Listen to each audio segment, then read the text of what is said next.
Hi, my name is Francisco Chávez Alanis, and I'm going to present the activity 50 that is named You. Okay, let's start. In this activity, I'm going to show you some things about my first video and my last video during this course and the things that I have learned.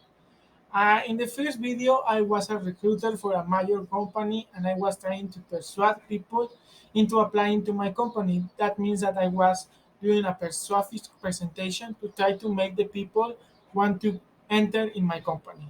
And this video was in the first week of the course.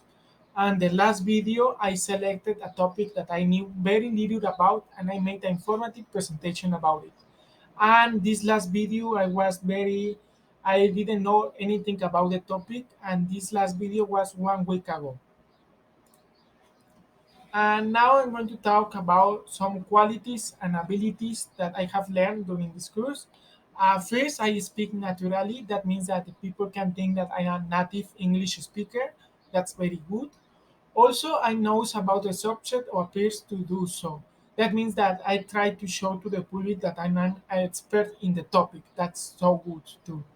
I control my nerves. That means that I can show to the people that I'm not nervous and I'm very confident that about what I'm saying.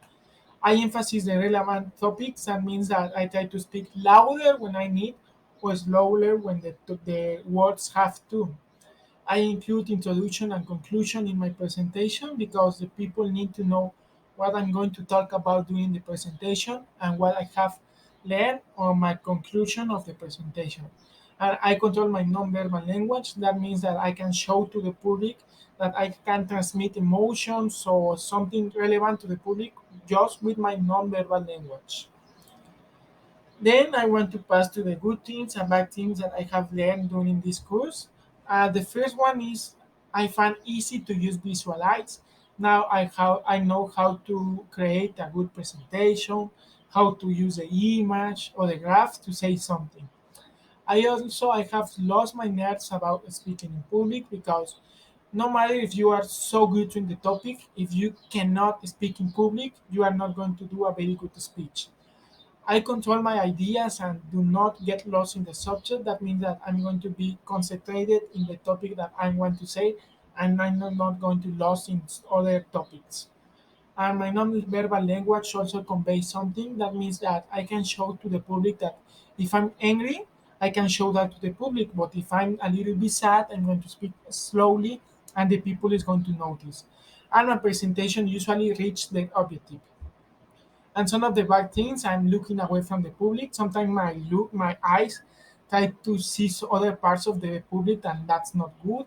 I repeat the words a lot, like okay or I continue, something like that. I'm wrong in the pronunciation. Sometimes the people cannot understand what I'm saying. I talk much face continuously. That means that I do this many times, and I make silent spaces in my speech, and that's not good. And to finish this video, I what I have learned. Okay, I have learned that the only limiting factor is ourselves, because even though we may feel nervous about delivering our speech, if we are prepared and have been practicing enough, we should have no problem doing a good job. Because if you are very prepared and you have learned what you have to say, you are going to do a good job because that was what you have been preparing to do this speech. And that's all for this video. Thank you.